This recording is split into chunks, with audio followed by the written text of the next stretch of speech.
we were just talking about how this is very much, maybe not biographical, but obviously something very familiar and personal. Yeah. What made you want to tell this story? Yeah, so We Burn Like This is a fictional feature, but inspired by real life and inspired by my life and people I know. It's about Ray, who's a young Jewish woman who's living in Billings, Montana, and she's a descendant of Holocaust survivors, and she comes up against some present-day anti-Semitism, and it triggers her into a journey towards healing.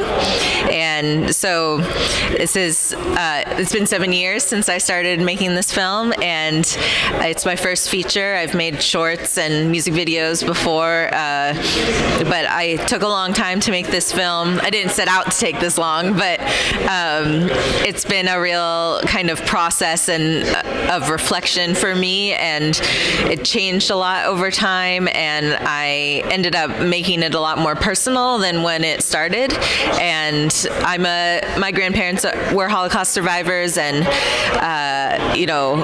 I'm first generation on my dad's side, and I think particularly I had already started making this film, but in 2016, right after the election, actually the morning after the election, there were neo-Nazi flyers put on the doorstep of the synagogue in Missoula, Montana, where I was living at the time, and I had already started to reflect a little more deeply about myself and my heritage, and what does it mean to be a descendant of Holocaust survivors, and what does historical trauma mean, and what does that look in present time, and what does that look like? And I think when I started seeing anti-Semitism in the community where I was living, that was something I had never experienced in my lifetime, but something that my dad experienced growing up in an immigrant neighborhood in Brooklyn, and obviously that my grandparents experienced being in forced labor camps. And so I started kind of dialing in the story to more reflect what was going on and what we've continued to see in the last, starting around 2016, where people felt more comfortable expressing their hatred towards Jewish people and other minorities as well. And I just felt like it was more important to be a visible Jewish filmmaker and telling a Jewish story about a Jewish girl. It's set in Montana, and I grew up in Iowa, and I haven't really seen a lot of films about a Jewish character that's not in a place like New York City or a very Jewish community, and that's not my experience growing up. So I was excited to try to tell a story about a girl that more reflects my life of being more isolated and as in my identity, and kind of reckoning with that and figuring out what that means in current times. If you don't mind, let's expand a bit on that current times issue. Yeah. Obviously, in Europe, there's been a big influx even prior to the 2016 election. But here in the States, that administration completely opened a whole new door to hatred in general, maybe is the way to look at it. Yeah. I know we're from Texas, and for instance, just a few weeks ago, we had people that they made a comment about they wanted to show the other side compared to the Holocaust. Oh, yeah, I saw that. Which, what is that? Yeah. Holocaust denial? Yeah. There is a new wave of this anti-Semitism. Yeah. How important is it to make a movie about what you're making right now rather than 10 years ago? It's very important. Yeah. I think it's become more important to me. I think, this film didn't start off as being about a Jewish girl. It actually started off being about an indigenous woman, and it changed over time. And I think,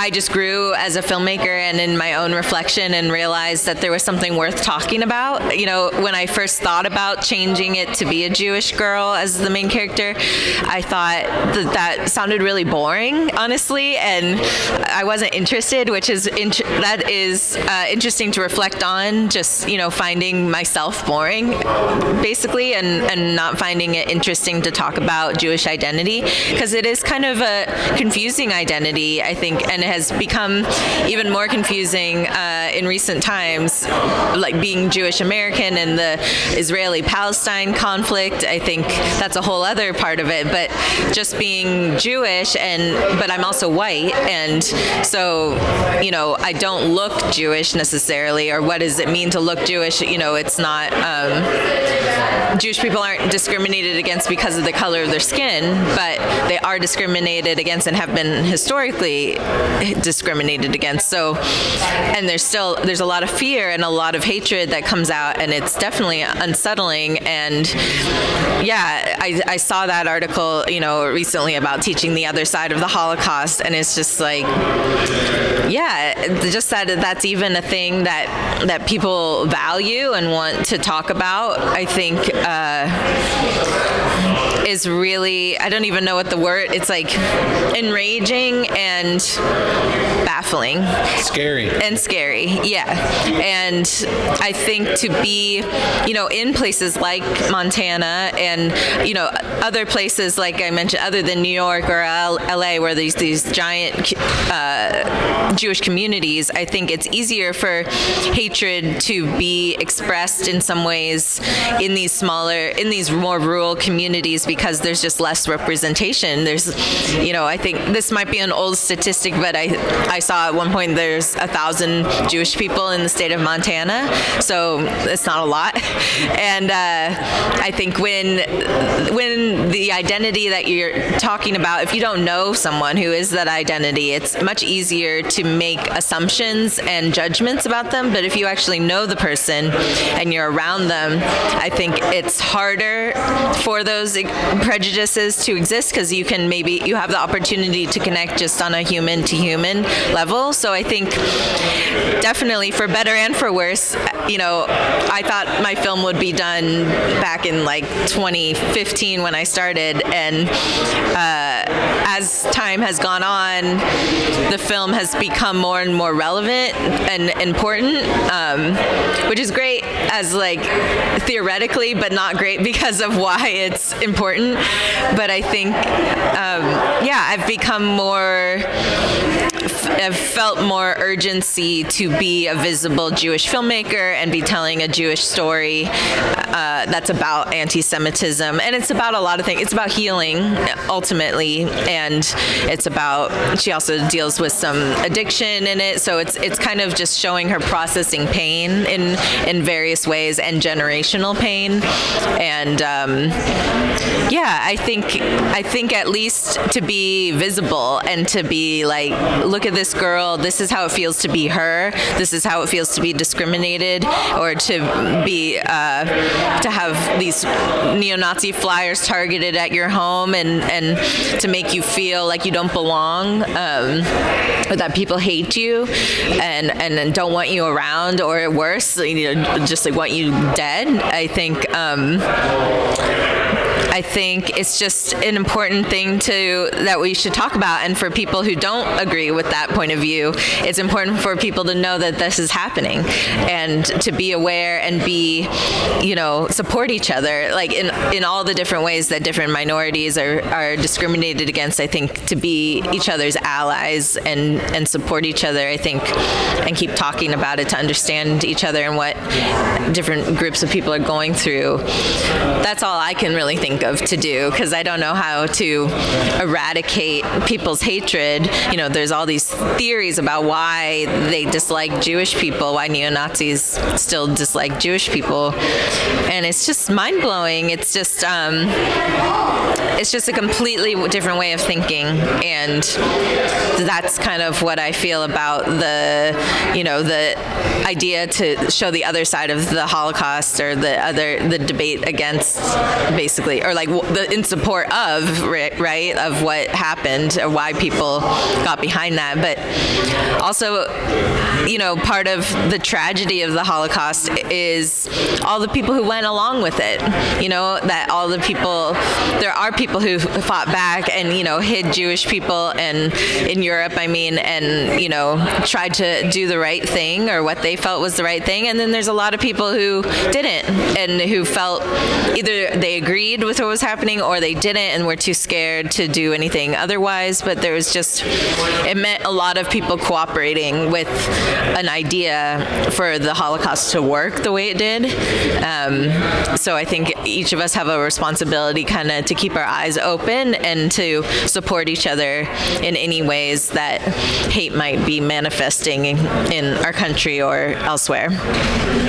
I think especially since we are starting to lose that generation of survivors. Yeah. They're at the age now where, especially with COVID, we've lost so many. Yeah. And even though we may have, like the Shoah Foundation may have recorded their stories, how many people are watching that? How many people are still aware? Is it being taught in schools? Yeah. That whole notion is open, and that's so it's important to make that. I'm curious, your title, and was that always the title, or did that come about with your change in the character? Yeah, it changed.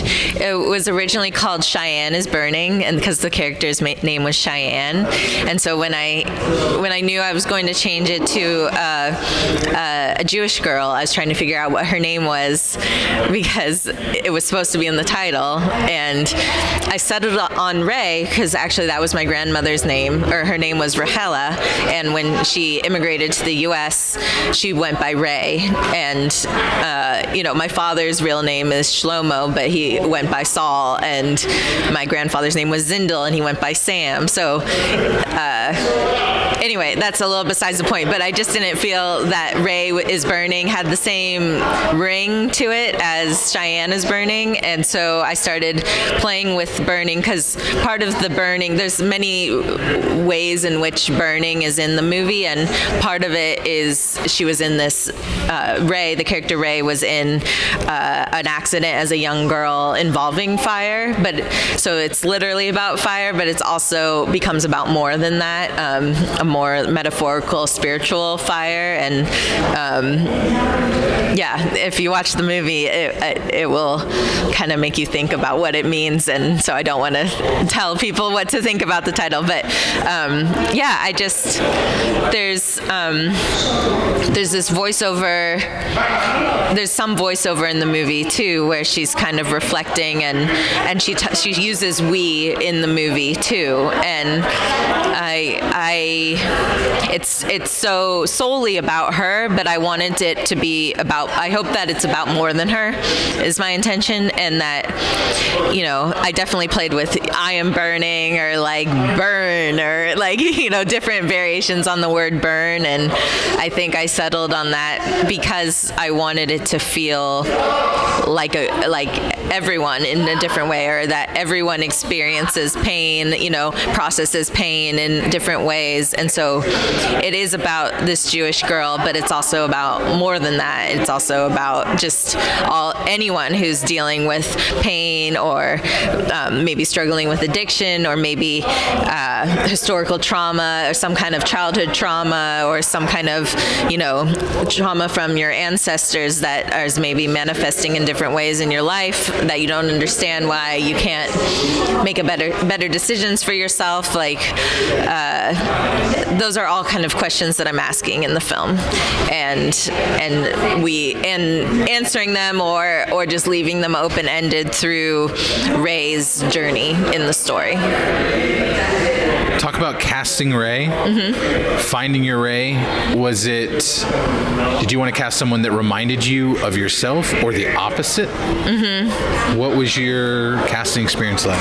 Yeah, I don't think I was consciously trying to cast someone who was me, because the character, there's a lot that she experiences that definitely is not me, or not things that I experience, but certain ways that she feels about things is definitely like coming from a part of me, for sure. And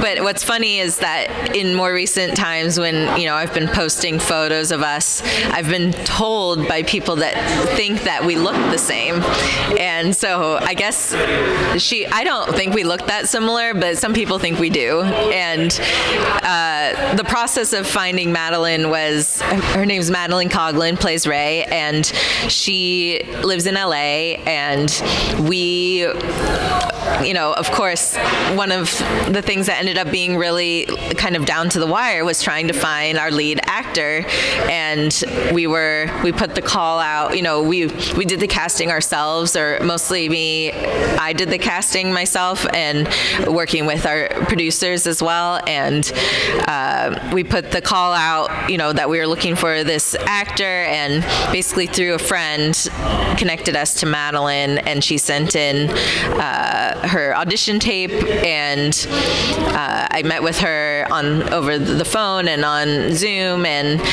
I thought that she really understood the character. And I found out too that she's Jewish, and that she too is a descendant of Holocaust survivors from Europe. And so all those things together and she was exactly the right age. The character is 22 and she was 22 at the time, so it just felt like it was a good fit. And if you see the film, she's in almost every frame of our movie, and I knew that if the actor playing Ray, wasn't good, our movie would never be good.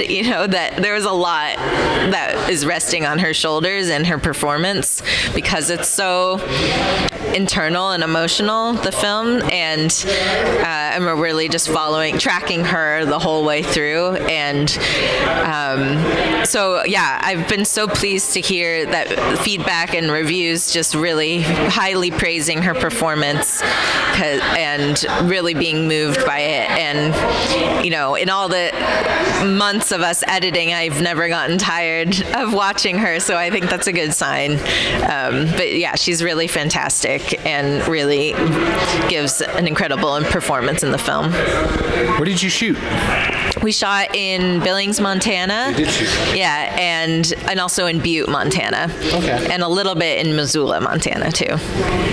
Was there a specific location find that really stood out, that really kind of made you feel like, okay, we're starting to get this to look the way I want it to look?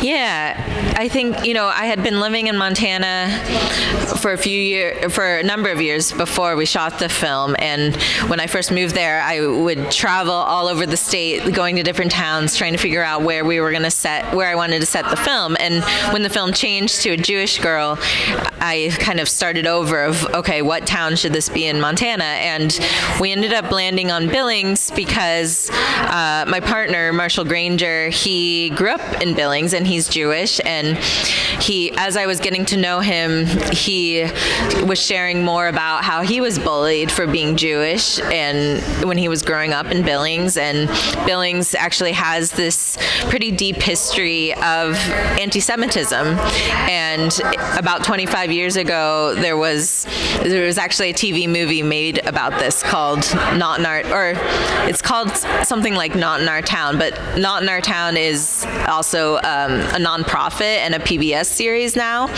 And all of that was started because of this incident that was happening where, a group of neo-Nazis, white supremacists, decided that Billings was going to be where their home, and where they were all going to live. And there was this uptick of vandalism towards like African Americans in Billings. Like in an African American church, there was like graffiti, and Native American homes in Billings. And then what also happened was around Hanukkah, there was a brick thrown through a little boy's window that had a menorah in the window displayed. And also, my partner's parents' house also got a brick thrown through their window around that time. So they knew where the Jewish homes were, and they were throwing bricks through people's windows. And it was kind of throwing it through this little boy's window where he could have been in there, he could have gotten hit by this brick, was kind of the last straw where the parents of this child decided to say, like, this can't happen, we got to do something. So it turned into this whole community event where people kind of gathered together, and the local paper ended up printing menorahs in the newspaper that you could cut out and paste in your window in a sign of solidarity with the Jewish community.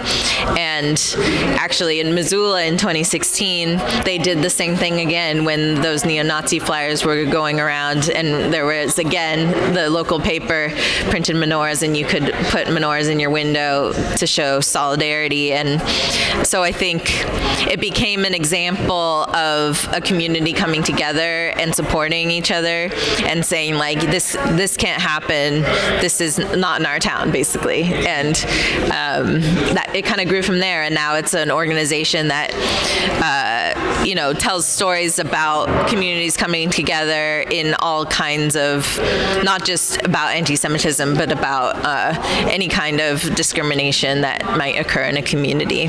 So that's a long-winded answer to say I chose to set it in Billings in order to connect it to that history. And actually the father of that kid we shoot in the synagogue in Billings. The rabbi in the scene, we have one scene in the synagogue, and the rabbi is the rabbi of the synagogue in Billings, and the father of that child whose the brick was thrown through the window is in the crowd, in the congregation in that scene. So I think it's really meaningful. I just wanted to kind of ground this story in that story, and that's something, it's a deep cut, and only certain people will know that the significance of that connection. But I think it shows, it comes across in different ways, whether you know that history specifically or not. I'm curious, for you or your partner, was this process cathartic in any way because of how much it is connected? Yeah, I think for both of us, I think, Billings is eastern Montana, and it's not often portrayed on film. When movies are shot in Montana, they're often shot near Yellowstone or in western Montana. Yeah, Big Sky. And Billings, Montana is it's the biggest city in Montana, but it's not as mountainous, it's not as beautiful, stereotypically beautiful. It's more prairie, though there's these bold, they call them the rims, the rim rocks that kind of outline the town, and so we have a scene that goes up to the rim rocks. So I think seeing that was kind of became important too. Is this film, it's a kind of a harsh town. It's a very red-leaning town, and I was interested to set it there for that reason too, to kind of show a different part of Montana than what people have seen on film already. And so I think that was really meaningful to my partner, Marshall, and just getting to share my story and talk about anti-Semitism and talk about historical trauma has been really meaningful to me, for sure. And just connecting to other people, to other Jewish people who have watched the film and told me, how I was able to express things that are so deeply in them that they didn't know they were even there and weren't even aware of it, but I'm like putting words to it, and that's really meaningful. So it's definitely been cathartic. As far as the film festival circuit, obviously it's been pretty crazy because of the pandemic and so many virtual experiences, but making into Tallgrass, making into, I think, an area like Wichita that obviously is not Billings, but there's a sensibility of similarity there. Especially the red-leaning part of it. Being able to show it to an audience like this, how important is that? Because I feel like that is also one of the reasons why you set it there Yeah. and filmed there. Yeah, it's incredibly important because I think to put the movie ideally in front of people who might not already be aware of the things that I'm talking about is kind of the point, is one of the main points. We were just in Indianapolis also, which is, I think, kind of a purple city from my understanding. But I think being able to bring it to film festivals and to communities that might not otherwise have a reason to talk about the subjects that are in the film is incredibly meaningful. And I've never been to Wichita till now, even though I grew up, not too far away from here in Iowa. And next weekend we're going to Virginia Film Festival, which is in Charlottesville, Virginia, where, in 2017 there was that huge white supremacist rally. So I was very interested to go to that film festival for similar reasons. Yeah, that has its own historic value, sadly. I'm curious as far as Ray's journey in the film. Obviously, don't give too much away. Yeah. But how much changed in the journey once you changed her into a young Jewish woman? Did it change where the character went compared to it being an indigenous person originally?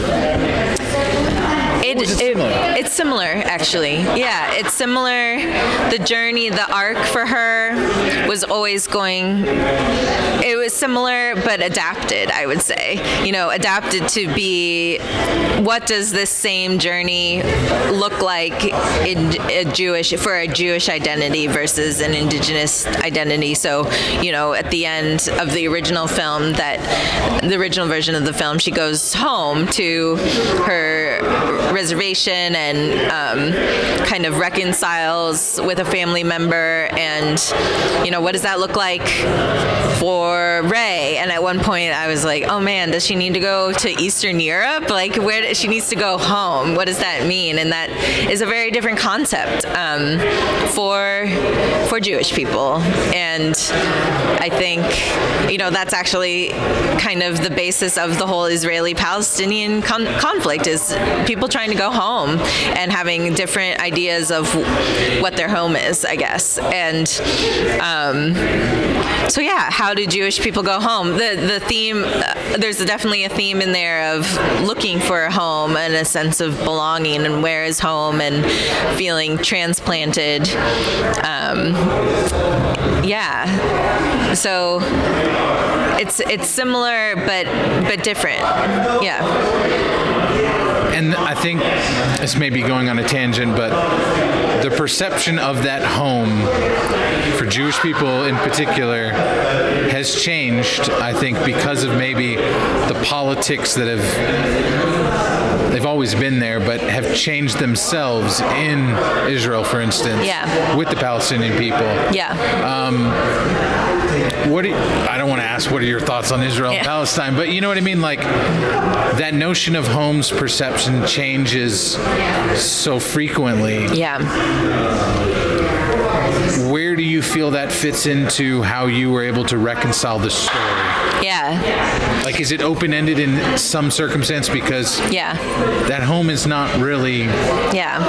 It's not a physical place, really.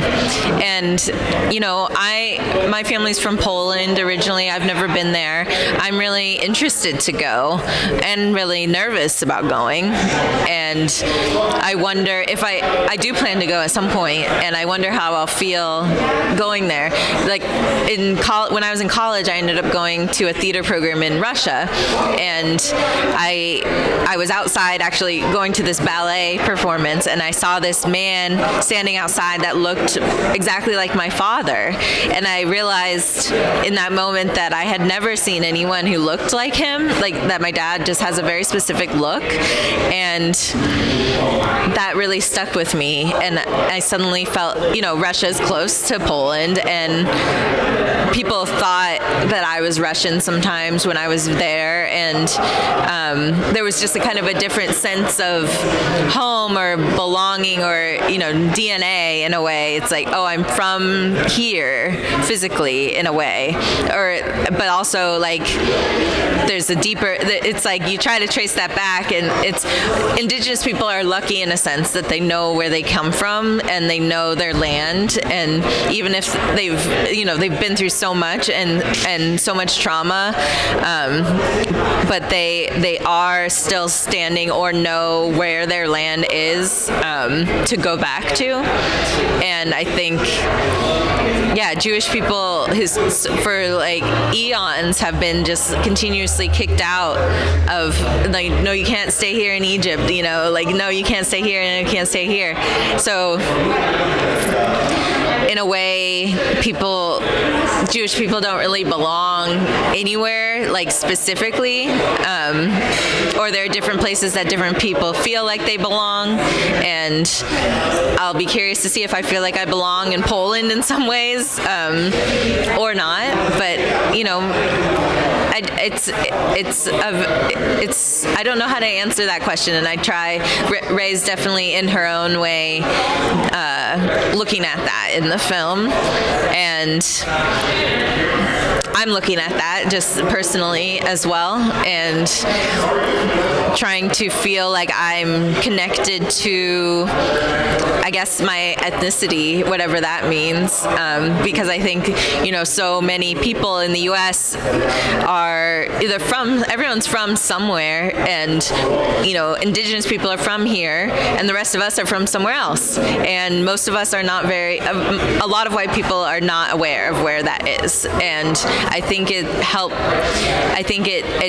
matters. I think it matters for your sense of self to know where you come from and where your family comes from. And, I learned a lot by hanging around Native people who, when they introduce themselves, they always identify what tribe or tribes they're a part of, who their family is, and that's like a part of their introduction. So I think there's a lot we could learn from them in that way, and I think that it just kind of brings you into focus a little. This is who I am. Now I'm going to talk with you, and it allows us to connect maybe more deeply, and it allows you to connect more deeply with yourself if you know where you come from and who you are in that way. But it's complicated for Jewish people to be able to answer that fully, because there's just been so many layers of removal over many, many, many years. Now you've got your first feature out of the way. Yeah. What did you gain most from that experience? I learned so much about myself in making this film. I learned a lot about filmmaking and about getting a film, what it takes to really get a film on its feet, and getting the funding together, getting the team together. There's plenty of things I would do differently next time, but building from everything I learned, like I'm just very grateful for the whole experience. Though, if I knew it was going to be as hard as it's been, I don't know what I would have decided back 7 years ago. But I'm really grateful for it, and I'm grateful to be able to kind of point at it or share it and say, this is who I am in a way, or like this is the kind of film, this is my voice as a filmmaker. And what I always really wanted was to stay true to myself and what I was trying to say and how I wanted to tell the story. And I feel like in the end, through a lot of challenges, I was able to do that, and I feel proud of the film, and I feel proud of all the work, all the people who worked on it with me. I'm standing on all their shoulders, and we did it together, and we did it. The community of Billings was a huge part of making it happen for us too. You know, they opened their homes to us. They gave us food. They gave us shelter. They allowed us to be able to make a low budget movie and make it not look like a low budget movie. That's the best compliment. Like, someone just said that to me today, that it doesn't, we're in the stubbornly independent competition, and which means we're at a certain level, we're below a certain level budgetarily, and she just said, that our film does not look like a low-budget film, and that's because of all the people who helped us, and just a lot of care from the people who worked with me on it. So today we've been doing interviews all day. I've interviewed more women than men. Just in saying that makes me very happy, because that's not always been the case. Yeah. We were just at Bentonville, and Gina Davis has a saying, "See it, be it." How important is it to be a visual representation of what women can do behind the camera, in front of the camera, and in all levels of the filmmaking process? Yeah. I mean, I think it's incredibly important. You know, we just had a Women in Film panel or roundtable earlier today that I was a part of, and I think one thing I was sharing was the more women that I'm seeing around me making films, directing TV, you know, winning Oscars, the more just mentally, even in an unconscious way, it helps me think, I can do that. I can do that too. I'm like them.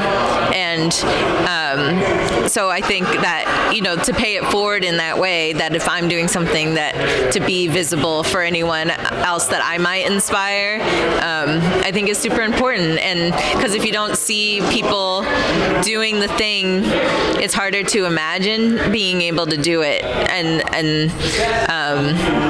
Yeah, I think I have definitely seen a change since it's a small, you know, incremental changes, but I'm definitely seeing more women directors, more people of color directing in the last, like, since I graduated from film school to now. So over the last 7 years or so, I feel like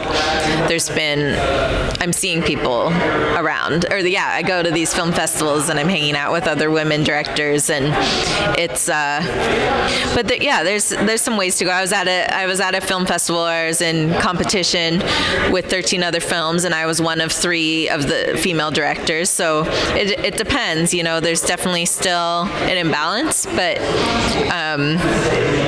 if I look around, there's more women with me, and that's really exciting, and it helps me to have confidence too, and it helps me to talk with other women, which is what we're doing at this roundtable, to just be like, oh yeah, I've experienced that too. You know, what did you do? And giving each other support, and just being even like, oh yeah, I've been thinking about that too, or I don't know what to do about this either, or, you know, and just trying to navigate our careers. And, you know, I'm trying to create a directing career, and many other women here are as well, and it's a mysterious undertaking, and everyone's path is different. So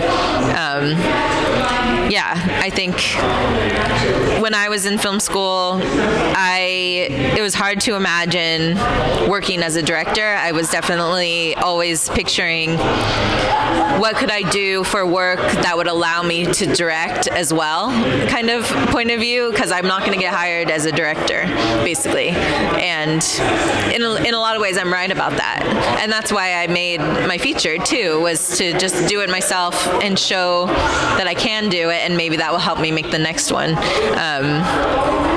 So yeah, it's exciting, and it's great to feel like the doors cracked open just a little more, or that, you know, different organizations, grants, and fellowships, and different programs are kind of valuing supporting women in a different way, and trying to even it out a little more. So I feel encouraged, and I feel like there's more and more women around with me, which makes it all feel easier in a way.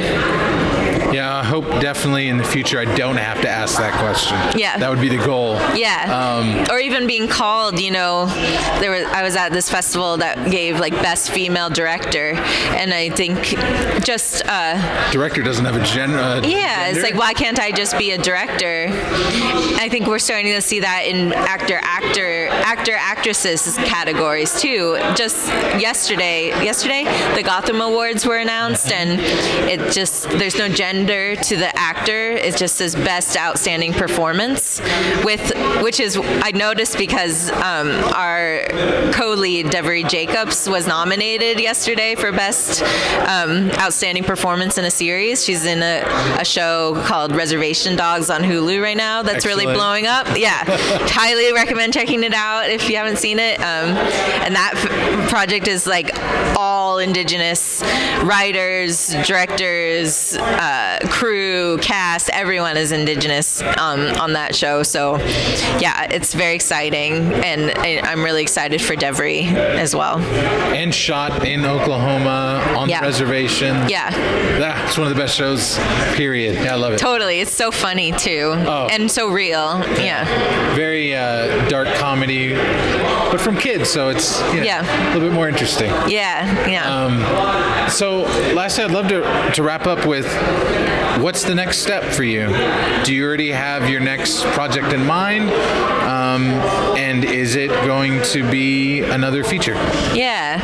What's next is, we're trying to sell We Burn Like This right now. So we hope to have wider distribution in the not so distant future, so that the film will be available to watch outside of film festivals. But for the next few months, we're definitely enjoying our festival ride. And yes, I have written a new feature script, and has some similar themes, but also very different. It's a mother-daughter story, kind of loosely inspired by a Greek myth, actually, but in present time. And I've thoughts about making a documentary too, actually, kind of related to what I was talking about of going back to Poland. I'd love to go to Poland and go with my dad and film it and kind of make a documentary version of We Burn Like This, in, again, kind of trying to look at Jewish identity, what does home mean, anti-Semitism, just all those things, but through kind of my dad, basically, but I'm sure it will end up being about me as well. That's definitely a project that's brewing, and I come from a theater background, so and an acting background, so I love directing, and I love kind of coming up with stories that are meaningful and getting at something that I'm thinking about is kind of how what I end up writing about is something that I'm trying to work out in myself.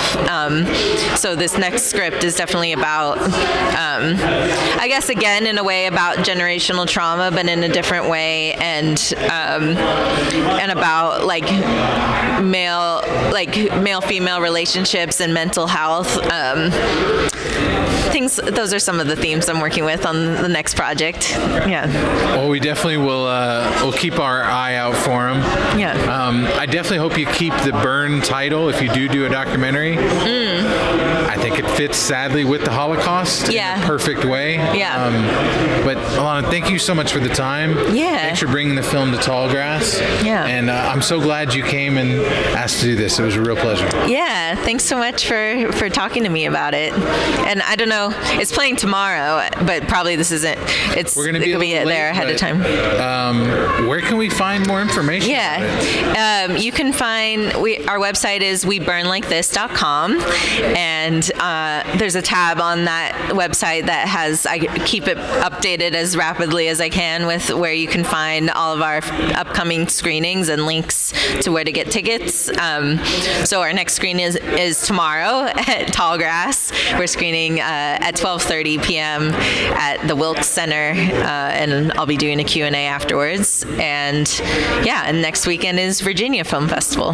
Hopefully we can get it up in time to push those Virginia people. I have family up there, so hopefully I can get them out. Oh, cool. Yeah, please do. We're screening on Halloween. Spooky. Yeah.